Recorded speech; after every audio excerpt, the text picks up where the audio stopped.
Evangelho segundo São Marcos, Evangelho segundo São Marcos, capítulo de número 5, capítulo de número 5.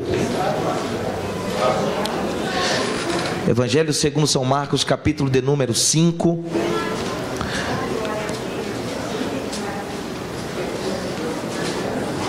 A partir do versículo 21. Eu quero dizer para os irmãos que essa tarde eu estava preparando uma mensagem e mais ou menos eu comecei a preparar uma mensagem mais ou menos umas 2h30, e eu comecei a preparar uma mensagem e Deus foi me dando algo extraordinário em cima daquele texto de João capítulo 5, que é a cura do paralítico do tanque de Betesdas. Não, é Marcos capítulo 5, verso 21. Eu vou esclarecer porque Deus me deu essa palavra. E eu estava preparando essa mensagem, Deus me dando revelações extraordinárias no texto de João capítulo 5, do texto em que Jesus cura o paralítico do tanque de Betesda. E quando eu estou concluindo a mensagem, que eu digo é hoje, o negócio vai pegar para o lado de Satanás, aí o Espírito de Deus mandou eu guardar que Ele me daria uma outra. E literalmente, irmãos, em 5 minutos o Espírito de Deus me deu essa palavra. Literalmente em 5 minutos. E eu tenho certeza que é a palavra que Deus quer falar para a tua vida. Eu tenho certeza que você não vai sair daqui da mesma maneira que entrou. Eu tenho certeza que Deus há de fazer coisas novas na sua vida. Eu tenho certeza que Deus há de fazer coisas grandes na sua vida. Eu tenho certeza que a palavra de Deus, ela não vai voltar vazia. Ela vai fazer aquilo que agrada o coração de Deus. Marcos capítulo 5. Infelizmente eu vou ter que ler o texto todo. Então vamos a partir do verso 21. Tendo Jesus voltado no barco para o outro lado, afluiu para ele grande multidão, e ele estava junto do mar.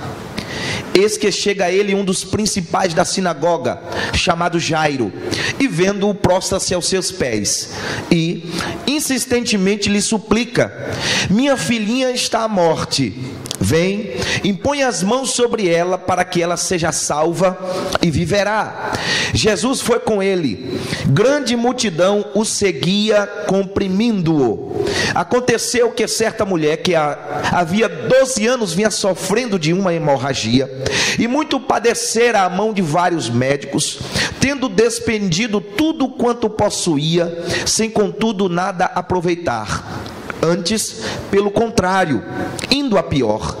Tendo ouvido a fama de Jesus, vindo por trás dele, por entre a multidão, tocou-lhe a veste, porque dizia: se eu apenas lhe tocar as vestes, ficarei curada. E logo se lhe estancou a hemorragia, e sentiu no corpo estar curada do seu flagelo. Jesus, reconhecendo imediatamente que dele saíra poder, virando-se do meio da multidão, perguntou: quem me tocou nas vestes?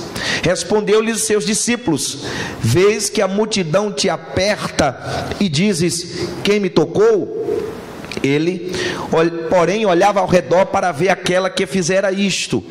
Então a mulher, atemorizada e temendo, cônscia do que nela se operara, veio, prostrou-se diante dele e declarou-lhe toda a verdade. E ele lhe disse: filha, a tua fé te salvou, vai-te em paz e fica livre do teu mal. Falava ele ainda quando chegou alguns dos da casa do chefe da sinagoga, a quem disseram: a tua filha já morreu, porque ainda incomodas o mestre? Mas Jesus, sem acudir a tais palavras, disse ao chefe da sinagoga: não temas, crê somente. Contudo, não permitiu que alguém o acompanhasse, senão Pedro e os irmãos Tiago e João. Chegando à casa do chefe da sinagoga, viu Jesus um alvoroço, os que choravam e os que pranteavam muito. Ao entrar, lhes disse: por que estáis em alvoroço e chorais? A criança não está morta, apenas dorme. E riram-se dele. Tendo ele, porém, mandado sair a todos, tomou o pai e a mãe da criança e os que vieram com ele, e entrou onde ela estava. Tomando-a pela mão, disse: Talita Talita cumi, que quer dizer: menina, eu te mando, levanta-te. Imediatamente a menina se levantou e pôs-se a andar, pois tinha 12 anos. Então ficaram todos sobremaneira admirados.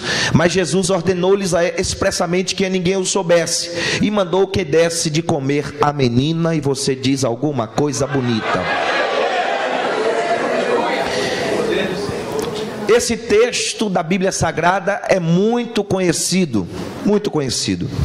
Como eu já estou com o tempo avançado, eu vou ser bem breve, ser bem sucinto do que Deus quer falar à tua vida. Esse texto, ele é muito conhecido, muito pregado. Eu sinceramente não me recordo quantas vezes eu já ministrei uma palavra nesse texto, ou quantas vezes eu já ouvi alguém pregando nesse texto. Mas como todos nós sabemos, a palavra de Deus, ela é viva, ela se renova, e eu tenho certeza que Deus tem algo muito especial e novo para a sua vida, para a minha vida nesta noite. O texto é claro em que Jesus, ele chega do lado do mar, e ele salta do barco, e tem uma multidão lhe aguardando, e ele de repente no meio da multidão aparece um homem com vestes diferenciadas, um homem que tinha um estilo diferenciado, porque esse homem, ele era o principal da sinagoga, era, quem sabe, a figura religiosa mais destacada ali naquela cidade. E aquele homem se prostra no chão e ele clama por Jesus, para que Jesus fosse à sua casa e colocasse ou impusesse as mãos sobre a sua filha, para que a sua filha retornasse à vida. Prontamente Jesus atende, ele vai caminhando. No meio dessa caminhada, Jesus então cruza com outro personagem, uma mulher, que a Bíblia não relata o nome, e essa mulher estava sofrendo há 12 anos de uma hemorragia. Esta mulher sangrava há 12 anos ininterruptos, e diz a Bíblia que a mulher frequentou vários consultórios médicos. Essa mulher, ela fez tudo o que podia para se livrar dessa enfermidade, e ela não obteve sucesso, até que o dia que ela cruza com Jesus e o seu milagre é realizado, e ela sai e ela volta para sua casa com a vitória na mão. Enquanto Jesus realiza esse milagre e dialoga com aquela mulher, chega alguns da casa de Jairo e diz para Jairo: por que você ainda está incomodando o mestre? A sua filha já morreu, não tem mais jeito, não incomoda mais. Aí Jesus, não sem dar valor, sem dar importância a essas palavras, ele diz para Jairo: tão somente creia, não dê importância a essas palavras. Ele entra na casa da mulher de Jairo, e ali está um grupo de pessoas chorando e pranteando, e ele diz, e ele pergunta: por que vocês estão chorando? Por que vocês estão pranteando desse jeito? E aí ele conclui: a menina não morreu, a menina está apenas dormindo. As pessoas começaram a rir dele, e ele manda esse povo sair. O povo que não crê fica do lado de fora, e você já deveria dar um glória a Deus por isso, porque quem não crê fica do lado de fora. Tem alguém que crê aqui? Amém. E ele entra com Pedro, Tiago, João e a mãe e o pai do menino, e toca na menina, coloca a menina de pé e dá uma ordem: menina, eu te mando, levanta. A menina levanta, começa a andar, e ele manda dar comida à menina, e foi muito glória a Deus e aleluia. Contei de novo para você o texto que nós lemos. Primeiro, nós precisamos entender que todos os milagres que Jesus realiza na Bíblia, ele sempre traz ensinos espirituais.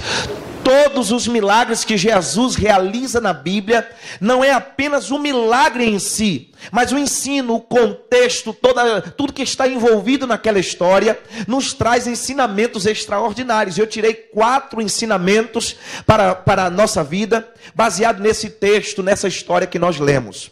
Jairo, quem era Jairo? Jairo era o principal da sinagoga, era um homem importante naquela região. Jairo era um homem de destaque, era um personagem, era uma figura conhecida, era uma figura renomada. A roupa de um sacerdote, a roupa de alguém que era importante na sinagoga era diferenciada. A maneira de falar, a maneira de andar de um líder de uma sinagoga, de um chefe, de um principal, de um sacerdote, era sempre diferenciado das demais pessoas comuns das cidades. E Jairo Jairo, ele enfrentando uma situação adversa, um problema que fugiu do seu controle, ele vai ao encontro de Jesus e faz aquela súplica, lança aos pés de Jesus, e Jesus atende o seu clamor, e no caminho Jesus encontra a outra personagem envolvida na história. Interessante notar que a filha de Jairo tinha 12 anos. O mesmo tempo, a mesma quantidade de anos que aquela mulher sofria por causa daquela enfermidade.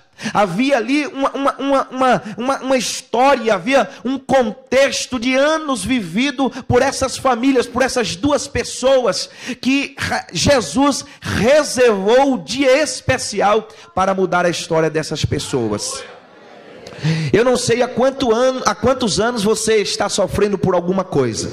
Eu não sei há quantos anos você passa uma adversidade em alguma área na sua vida. Mas de uma coisa eu tenho certeza: o dia da tua vitória, ele está chegando. O dia da sua vitória está chegando. Segundo os teólogos, dizem que quando Jairo se aproxima de Jesus, ele tinha uma teologia definida, ele tinha um conceito definido de Jesus, ele tinha uma teologia já preparada na